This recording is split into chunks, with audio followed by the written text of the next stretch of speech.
Hey everybody, it's Matthew Street. Welcome to my channel. I'm so happy you're here. Folks, if you are a fan of the great John Denver, you need to watch this video because we lost John back in October of 1997 at the young age of 53 and way too young.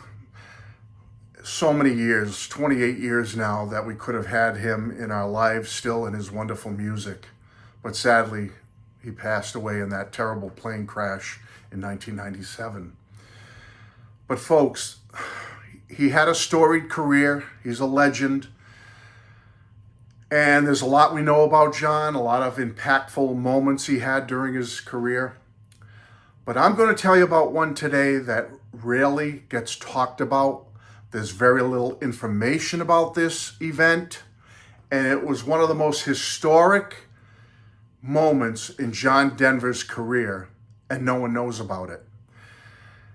Well, very few people know about it. And how am I able to tell you about it? Because, folks, I was there 40 years ago, 1985, to experience this moment with John Denver, and I'm going to tell you all about it.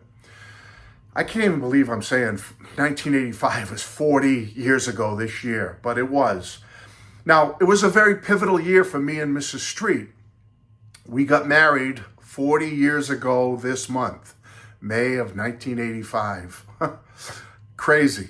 Now, I had met her in 1978 at Burger King, you know the story, when we were teenagers, and we got engaged in 1984, but in 1985, this month, we were married. Very pivotal year, obviously, marriage, and now we're celebrating 40 years of marriage. However, it was a very pivotal year for John Denver in his career. Now, the year didn't start off good for John. Within the last couple of years before that year began, he had lost his dad, had passed away, someone who he loved very much and was very close to, his father. He had been divorced from his beloved wife, Annie's song, you all know that song. So he was starting the year off in a tough personal life situation. However, he was hoping for a bright spot that month because in early 1985, he directly asked the organizers of the We Are the World project if he could be part of it to sing. Now, I don't care what you want to say or think about John Denver. Nobody deserved to be more part of the We Are the World project than John Denver. John Denver did more in his little finger to help world hunger, to help charity or projects, to help the environment, to preserve the environment, to preserve animals and wildlife, to preserve our oceans and keep them clean, but more importantly, the hunger. World hunger. John Denver was at the forefront of doing those types of charities and organizing ways to help things of that nature. More than any of those artists that were there that day in January of 85 to record We Are the World, put them all together, and that still didn't equal what one man, John Denver, did to try to help our world and our community. And yet, he was rejected. Despite his genuine commitment to charity work, his obvious talent singing, they rejected him. They thought his image wouldn't be good for the We Are the World project. Look at some of the characters they had in the We Are the World project, and John Denver was going to hurt the image. No one did more for charity than John. Anyway, I get upset about that because it was wrong that he was rejected, but it broke his heart. And he later quoted it, and he was said in his biography, he said, "It broke my heart not to be included." Anyway, but John soldiered on. He kept going. And that year was a big year for him because in June of 1985, his next to last album for RCA, Dreamland Express, was released. It was kind of his pop album, really good album, but he went in a little different direction, more pop music. And little did he know that in 1986, his final album for RCA, One World, would be released. That would be his final RCA album. But in 85, Dreamland Express had come out. and he was working on the new music for the album the following year. By late August, early September of 1985, it was a big time period for John, a resurgence as it was, because in August he had played at the Aspen Music Festival, which he made a great showing there. But a lot of other stuff was going on coming into September of 85 for John Denver. He testified on September 17th, 1985, before a Senate committee speaking against the PMRC. Now, who can remember that far back? The Parents Music Resource Center, who were going big time trying to put warning labels on record albums. This was the impetus of all that, folks. And now, or I believe we still have them on albums and CDs, the warning label. I'll show you a facsimile of it here. But John Denver, along with two people you wouldn't expect to be hand in hand with John, shoulder to shoulder, Frank Zappa and Dee Snider from Twisted Sister, testified before the Senate about how they were against censorship. And John is quoted as saying that I am strongly opposed to censorship of any kind in society or anywhere in the world, anywhere else in the world. Great quote from John. And they fought it, folks. Him, Frank, and Dee Snider, and many people said, no, it's wrong. We can't restrict the free speech of musicians and artists to express themselves. You may have your thought about it, whatever. I'm not here to get political. But anyway, so that was big for John to be part of that on the 17th. Now, a week or so later, on September 22nd, another pivotal moment for John, he was part of the first Farm Aid benefit concert in Champaign, Illinois at the University of Illinois Stadium, organized, as you know, by Willie Nelson, Neil Young, and John Mellencamp to help the plight of our American farmers. And John did 3 songs. An array of artists performed that day in Champaign, Illinois. John did Take Me Home Country Roads, Back Home Again, and Thank God I'm a Country Boy, and he was one of the best performances of the day, in my humble opinion. So, you say, well, John's making a resurgence. Oh yeah, he was at the end of 1985. But all that is big in the news. You know, how he wasn't part of We Are the World. His new album, Dreamland Express, came out. He was at the Aspen Music Festival, testified before the Senate. Then he's part of Farm Aid. But sandwiched between the just before the September 17th Senate committee hearings and a week and a half or so before Farm Aid, which was big, global, 3 days before the Senate hearing, 1 week before Farm Aid, John performed a solo concert.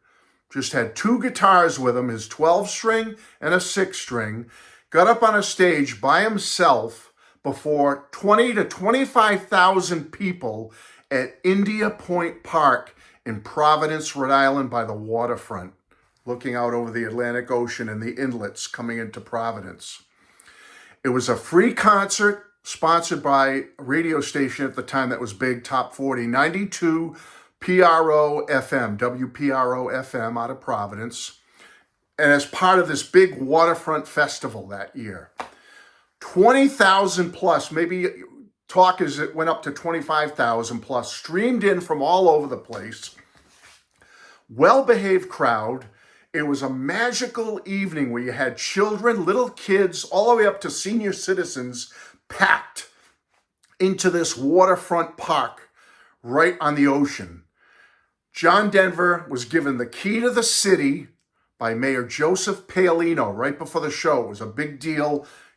Issued the key to the city to Providence, Rhode Island. Show starts. John and his guitar, and 20 to 25,000 people listening intently to his words, beautiful voice and music. Mesmerizing. I was there, folks, with Mrs. Street. Just 4 months married or so, we went because we love John Denver. The crowd was awestruck. He would switch back and forth from his 12-string to his 6-string, depending what song he was doing. People were just blown away and just almost hypnotized by his words and his music and that voice from heaven on a cool, clear, starry lit Night Sky, John Denver performed for almost 2 hours just by himself. I didn't write a set list at the time. There was no, obviously, iPhones or anything back then to take film or whatever, but I did write down some of the songs I could remember afterwards because I didn't write them as the show was going on, but he did like Boy from the Country, he did Follow Me, he did Rocky Mountain High, Sunshine on My Shoulders, Annie's Song, big one, Calypso, Take Me Home Country Roads, he did Fly Away, I'm Sorry, Thank God I'm a Country Boy. But some of the nuggets he did that I could remember, he did some stuff from some of his recent albums. He did Heart to Heart, he did Shanghai Breezes, he did Dreamland Express from his new album, he did Seasons of the Heart, which was the title of his 1982 album. He did Wild Montana Skies, I remember that. And a nugget he did was The Bells of Rimney by Pete Seeger, or written by Pete Seeger, later covered by the Byrds and others. Folks, it was a night of just pure John Denver heaven. And little did we know that only a few days later, he'd be testifying before the Senate. And a little over a week later, he'd be playing for Farm Aid, the first ever Farm Aid. And, you know, this show goes unspoken. Nobody really talks about it. If you go over to the set list website there where they post set list and stuff, it lists the show that on September 14th, 1985, John Denver played at India Point Park in Providence. But there's no, you know, what the crowd numbers were. There's no set list. There's no information about it. No pictures. I'm going to do my best here to show some images of John right around that month, around that time period of when we saw him in Providence. But I was there, folks, along with 20 to 25,000 other people. And I can tell you it was one of the most wonderful musical experiences I've ever had. And I did see John subsequently to that. I think I saw him a couple times prior to that, but I saw him after that as well. Up until the mid-90s, just a year or so before he passed away, I saw him. But I just wanted to share this with you, and especially to all you John Denver fans, to let you know that this was a historic, wonderful night that never gets talked about. Not a lot of people know about it unless you were there, because there's no reporting about it. And I just want you all to be aware of it, that John Denver had that much talent that he could get up on a stage with 2 guitars, by himself, no backing, no instrumentation, no backing tracks, no instrumental tracks, no, just him, a microphone, booming speakers going out to 20,000 plus people, and he had them in the palm of his hand with his voice, his music, and his message. So folks, I wanted to share that with you. I think it's important to remember John and to remember that it's 40 years ago this year that he performed one of his most historic yet forgotten concerts. And you all need to be aware of it, I believe. Thank you to everyone for being here. Thank you to all the John Denver fans who are watching. I hope you'll continue to stay with my channel and check out my other videos. And I will have more John Denver content in the future. Love you all. Thanks for being here. Goodbye.